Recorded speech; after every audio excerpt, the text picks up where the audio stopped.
श्री स्वामी समर्थ. आज बनवूया ड्रायफ्रूट्सचे लाडू. त्यासाठी मी पहिले एका पातेल्यात तूप घेतलं आहे आणि त्याच्यात डिंक तळून घेतला आहे. डिंकचा आला तळून झाला वेगळा काढला. आता त्याच्यात मी बदाम टाकलेत. हे सगळं प्रमाण 50 ग्रामचं आहे. बदाम चांगले गोल्डन ब्राऊन होईपर्यंत तळून घ्यायचे. बघा चांगले बदाम तळत आहेत, कलर चेंज होतोय. बदाम काढून घ्यायचे. मी तेच भांडं ठेवले आणि तूप पण तेच ठेवलं आहे. त्याच्यातच मी काढून काढून परत टाकते. आता मी काजू टाकलेत. काजू चांगले गोल्डन ब्राऊन होईपर्यंत तळून घ्यायचे. हे थोडं थोडं हलकं हलकंच तळायचं, आपल्याला जास्त करपवायचं नाही आहे, कलर चेंज होईपर्यंत.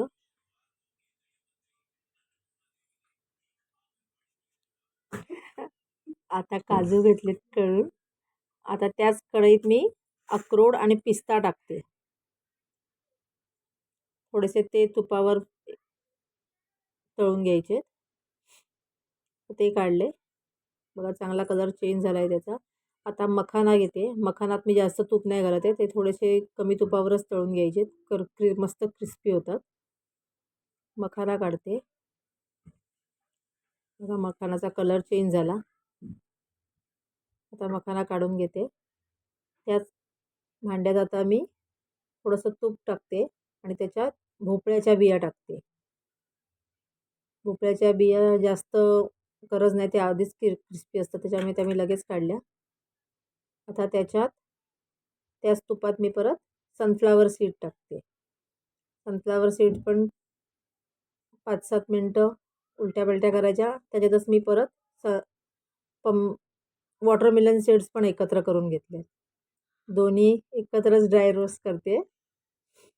तर त्या काढून घेतल्या. हे सगळं जिन्नस आपण एकाच भांड्यात एकत्र करतोय. नंतर हे मिक्सरला लावायचं आहे.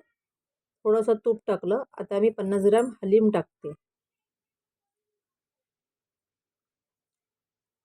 हलीम थोडासा गोल्डन ब्राऊन होईपर्यंत, कलर चेंज होईपर्यंत तळायचा. बघा हलीम काढत थोडासा होतोय, अजून 1-2 सेकंद लागतात त्याला.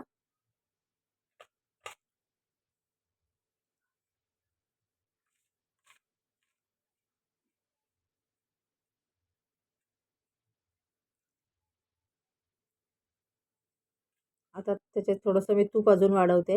आता त्याच्यात मी अळशी टाकते. हे सगळे ड्रायफ्रूट्स थंडीसाठी खूप चांगले असतात आपल्या शरीरात, म्हणून ते खावे. अळशी मी जास्त तूप नाही घातले अळशीमध्ये. अळशी अशीच हे करून घ्यायची. मग अळशी फुटायला लागली का ती काढायची. बघा अळशी पण झाली आहे, तडतडायला लागली आहे. अळशी काढून घ्यायची.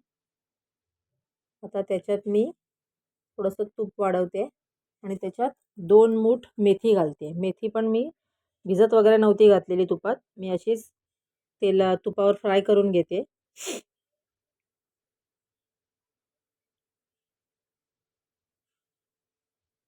बघा मेथीचा पण कलर चेंज झाला आहे. मेथी काढून घ्यायची एका भांड्यात.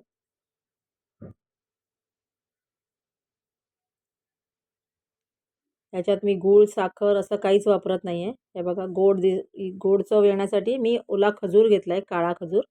त्याच्या बिया काढल्यात आणि तो थोडासा तुपावर गोल्डन ब्राऊन होईपर्यंत तळते, म्हणजे तो सॉफ्ट होतो. बघा कलर चेंज होतोय.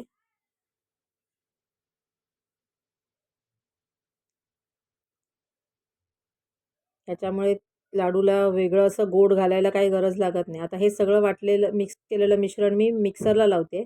एकदम बारीक पेस्ट नाही करायची आपल्याला, थोडंसं दाताखाली येईल असं चरचरीतच ठेवायचं आहे. बघू शकता सगळं वाटून झालेलं आहे. आता खजूर आहे तो मी मिक्सरला लावून घेते. थोडासा थंड केला आणि मग तो मिक्सरला लावला. त्याची पण छान पेस्ट होते आणि ह्याच्याच पेस्टमध्ये आपल्याला लाडू वळायचे. त्याच्यामुळे वेगळं तूप घालायचं, दूध घालायचं हे काही आपल्याला करायची गरज नाही आहे. खजूर अर्धा किलो आहे, बाकी सगळं प्रमाण 50-50 ग्रॅम आहे. बघा हे चांगलं मिक्स केलं की एकजीव करून घेतलं आणि त्या मिश्रणातच मी 2-3 वेलची टाकलेली, त्याच्यामुळे एक वेलचीचा फ्लेवर येतो लाडूला. आता हे चांगलं मिश्रण एकजीव करून घेतलं की आपोआप लाडू बनायला सुरुवात होते. जास्त मेहनत नाही लागत ते लाडू वळायला. बघू शकता, हे बघा पटापट लाडू वळले जात आहेत. असे करून बघा, खूप छान अप्रतिम बनतात आणि हे थंडीत आपल्या शरीरासाठी खूप पौष्टिक लाडू असतात. त्याच्यामुळे हे करा, खावा. बघा इझिली लाडू बनले जात आहेत. बघा आवडल्यास माझं चॅनल लाईक सबस्क्राईब